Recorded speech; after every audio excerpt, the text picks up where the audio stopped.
The rings of power. Once I understood the core of property rights, the rest of the puzzle began to fill itself in logically.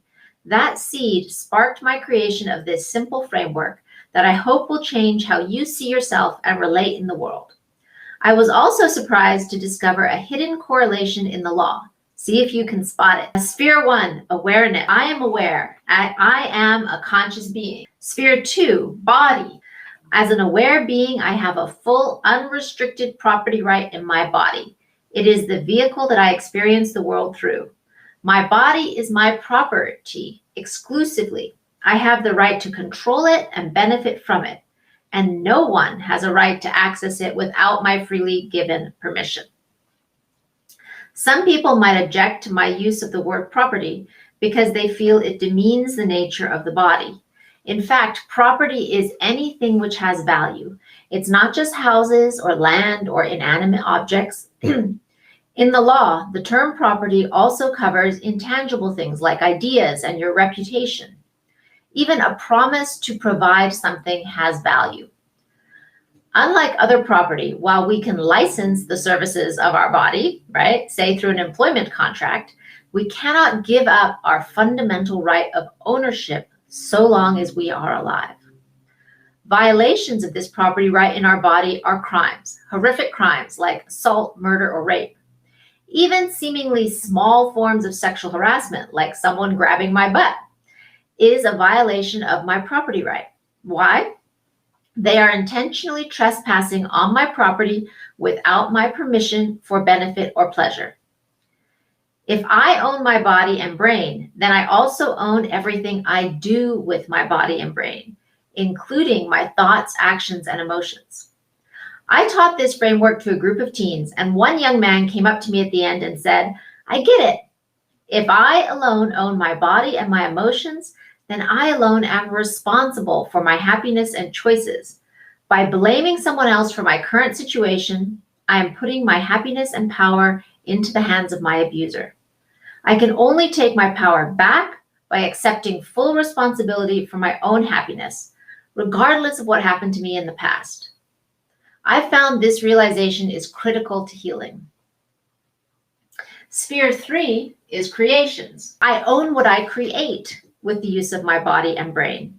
If I own a fruit tree, I also own the fruit it produces. Similarly, I own my creations, my reputation, my invention, the services I provide as a lawyer, and the books I write.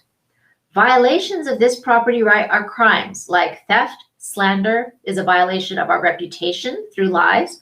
Copyright or patent infringement is stealing our ideas. Sphere 4 is the deal.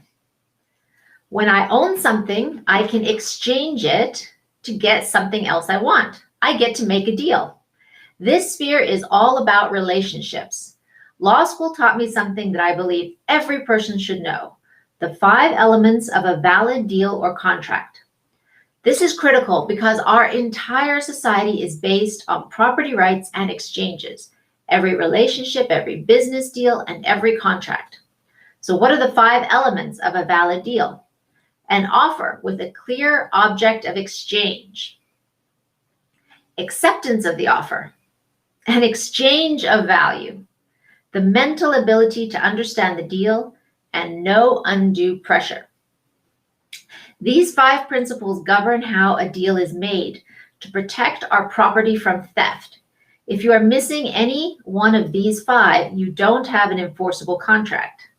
Violations of this are theft, blackmail, fraud, or breach of contract. In Chapter 8, I discuss how this gives us amazing insights into creating happy, healthy business partnerships and personal relationships. In particular, the last one, no undue pressure, means applying pressure to force someone to do something they would not otherwise do. In emotional exchanges, I realized that when we use manipulation, like guilt and lies, to get what we want, we are in fact stealing from each other. Sphere 5 is the effect. Here we go beyond ourselves as individuals into recognizing and taking responsibility for our impact on the world and others, positive or negative. In the law, violations of this principle deal with how much responsibility you bear for things that you contribute to, but are not fully within your control.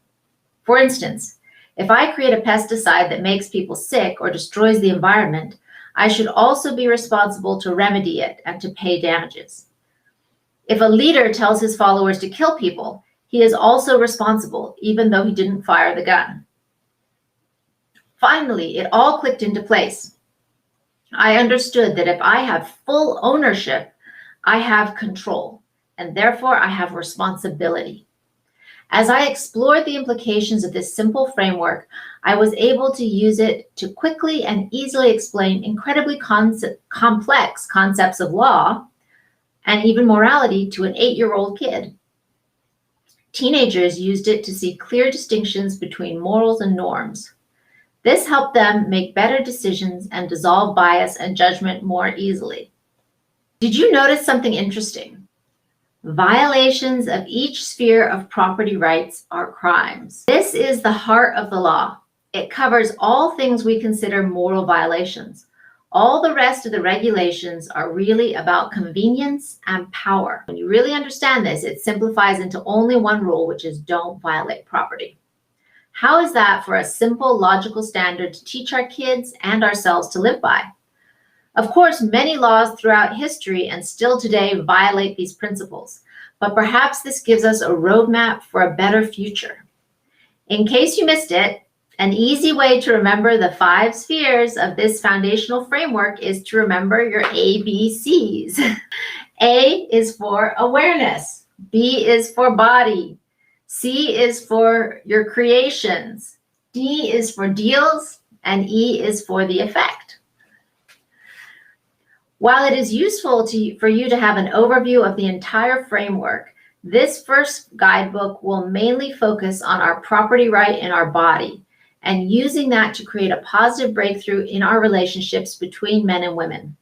When I begin to explore the implications of this framework of self-ownership with other women, I saw the most dramatic effect, and I invite you to join me on this journey of exploration.